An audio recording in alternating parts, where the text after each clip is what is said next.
you know that humility is a really great character trait? It actually brings opportunity for gifted people. But arrogance is also a character trait. And it can strip people of opportunities.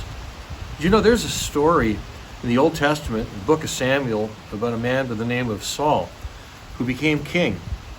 And Samuel tells about humility playing a role in Saul's kingship, in him coming into power as king. But the story actually takes a sad turn, because as quickly as Saul's humility made him a great leader, his eventual arrogance strips him of everything that he's gained. It was a dark day when the prophet Samuel said these words to King Saul. I'm going to read 1 Samuel 15, verses 17 and 28. Not going into the whole story, but I think you'll get the gist of this. Samuel said, "Although you were once small in your own eyes, did you not become the head of the tribes of Israel? The Lord anointed you king over Israel." Samuel said to him, "The Lord has torn the kingdom of Israel from you today and has given it to one of your neighbors, to one better than you." You know, Saul reached a place where his kingship, his power, went to his head. He felt that he could do whatever he wanted to do, even revise things that God required of him. You know, for us, sometimes having it our own way feels kind of good. It's appealing. Burger King sells stuff under that slogan, "Have it your way." Having a burger prepared your way ain't such a bad idea. Matter of fact, there are a few other places you can go. My favorite, I kind of like Five Guys. And what you do is you get it all the way, because it means it has everything on it you can imagine. My kind of burger. Bonnie, not so much. But yeah, having a burger your way is great. However, if you have an expectation to always have everything your way, it probably ain't too healthy, okay? Having it your way can be destructive at times, especially when getting your way disregards both moral standards and the impact of having your way on other people.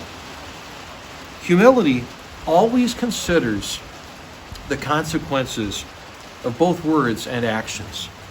Humility doesn't like power, because true humility understands the gravity of having authority or having decision-making power.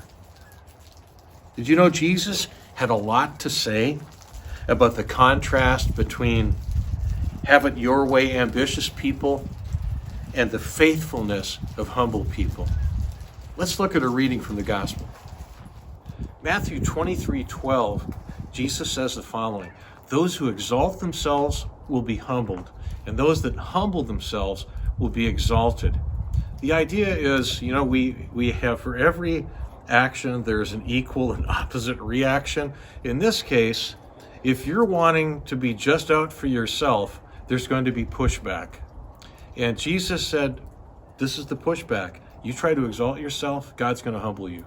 So, in this life, what is God really impressed with? Well, God is truly impressed by faithful, humble people.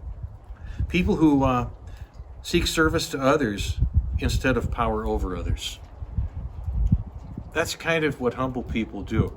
They're more concerned about being faithful. They're more concerned about serving others. I think it's kind of in our nature to worry about, well, we're not getting proper recognition.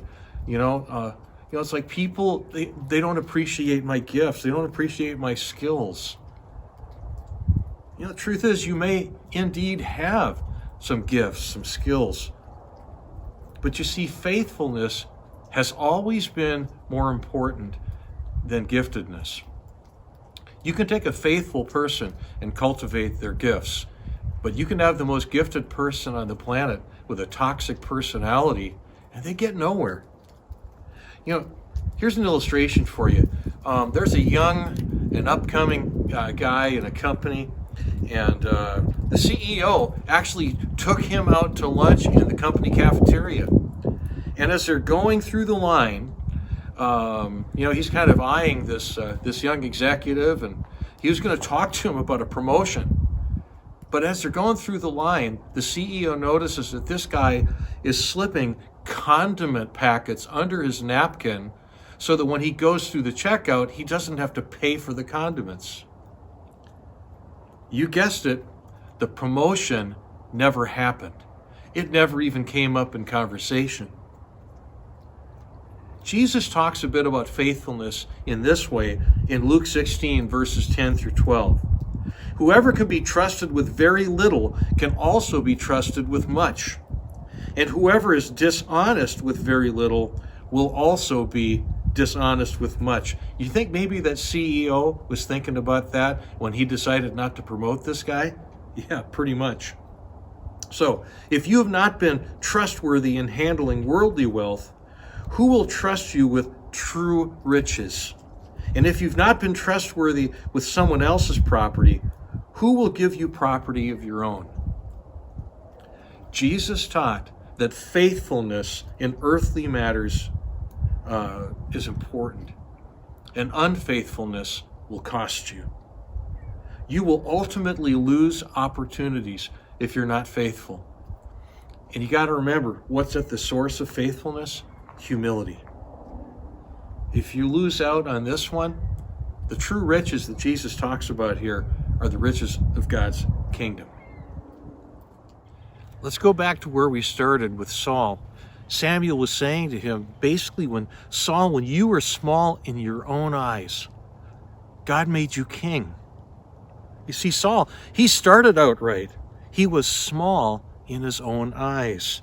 He was humble. And when he was small in his own eyes, he was big in God's eyes. So the moral of this story is simple. Stay small. Stay humble. Most of us are going to come back to this principle again and again and again in life.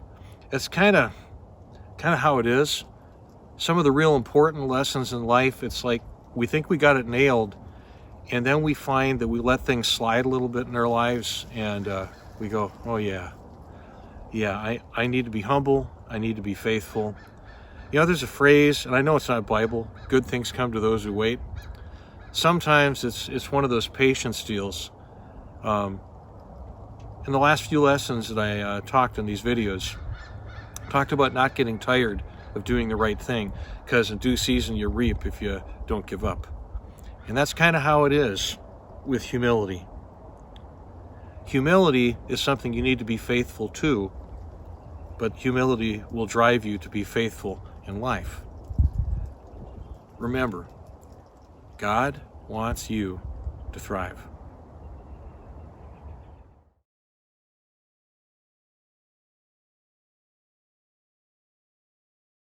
Based on these Bible verses, how do you define humility? Why is faithfulness more important than giftedness?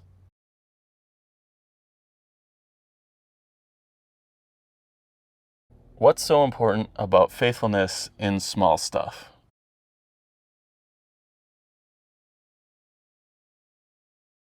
How can a person stay small or humble in their faith life?